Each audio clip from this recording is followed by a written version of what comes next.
Hi, அனைவருக்கும் வணக்கம்.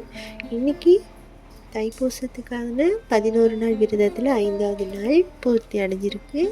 இன்றைக்கி பார்த்திங்கன்னா காலையிலே சரியான மழையாக இருந்தது, அதனால் வாச தெளிக்கல.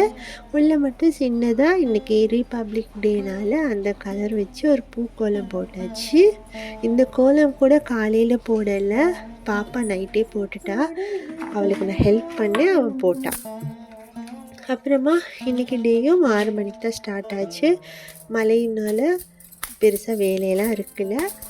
6 மணிக்கு எழுந்திரிச்சு குளிச்சுட்டு அப்புறமா விளக்கெல்லாம் ஏற்றியாச்சு.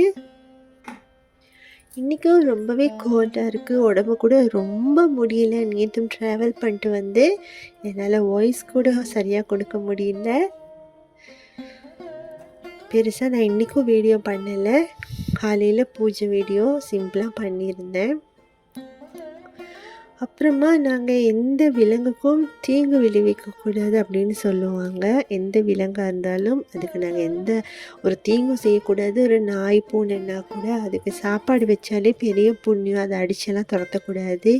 அது போல் தான் காக்கா எல்லாமே. ஒருத்தங்களுக்கு நடந்த ஒரு சம்பவம் என்ன அப்படின்னு பார்த்திங்கன்னா, அவங்க வீட்டுக்கு பாம்பு வந்திருக்கு, நல்ல பாம்பு. அவங்க அதை அடிச்சிட்டாங்க. அந்த பாம்பு 3 வாட்டி நிலத்தில் கொத்தி விட்டுட்டு இறந்து போச்சான். அது இறந்த ஒரே வாரத்தில் அந்த அடித்தவங்க காணாமல் போயிட்டாங்க. அவங்க காணாமல் போகும்போது அவங்களோட குழந்தையோட வயசு 6 வயசு.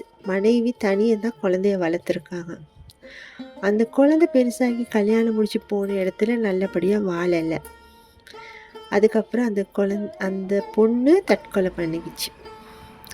ஸோ அந்த பொண்ணுக்கு ஒரு குழந்தை இருந்திருக்கு. அந்த குழந்தைக்கும் இது மாதிரி தான் ஏதேதோ பிரச்சனைகள் எல்லாம் நிறையா வந்திருக்கு.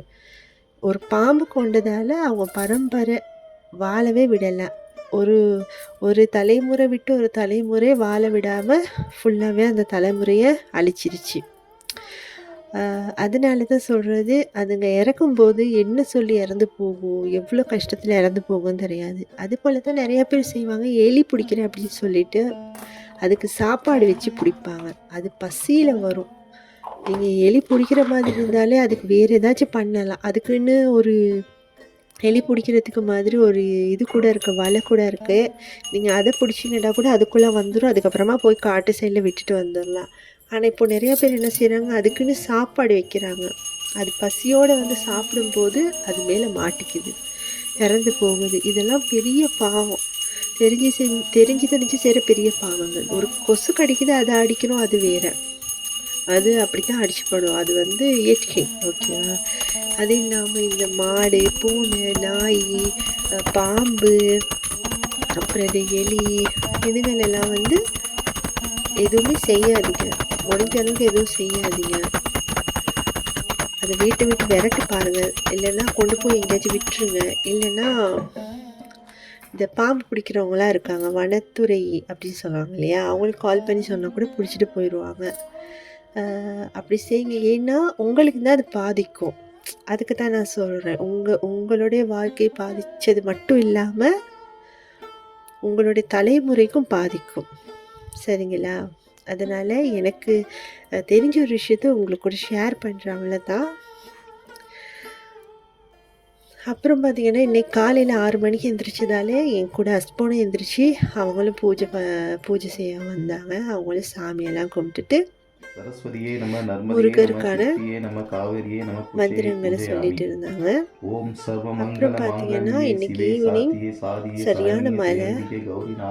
லேட்டாக தான் கோவிலுக்கும் போயிருந்தேன். மற்ற நாளை விட 6 மணி ஆயிடுச்சு. ஹஸ்பண்ட் வீட்டில் இருந்தாங்க. எல்லாரும் ஹஸ்பண்ட் பக்கத்து வீடு பசங்க எல்லாரும் சேர்ந்து போனேன். பகல் வந்து இன்னைக்கு சிம்பிளாக தான் சமைச்சிருந்தேன். பட்டாணி குருமாவும் தேங்காய் பால் சாதமும். அப்புறமா கோவில் போய் எப்பவும் போல் முருகருக்கு விளக்கு போட்டுட்டு வந்துட்டேன். யாரெல்லாம் முருகப்பெருமான்கிட்ட உங்களுக்காக வேண்டிக்க சொல்கிறீங்களோ மறக்காமல் எனக்கு கமெண்ட் பண்ணுங்கள். கண்டிப்பாக உங்களுக்காக நான் முருகப்பெருமான்கிட்ட நெய் தீபம் ஏற்றி கோவிலில் போய் விளக்கு போட்டு நான் வேண்டிக்கிறேன். எல்லாமே நல்லதே நடக்கும், எல்லாருக்கும் நல்லதே நடக்கணும் அப்படின்னு நம்புவோம். எல்லாம் நல்லதே நடக்கும். ஓம் சரவண பவ நமக. சஷ்டி கவசம் படிச்சிட்டிங்களா ஆண்டி? சரவண பவனாமா மட்டும். இப்போ சொல்ல போகிறீங்களா?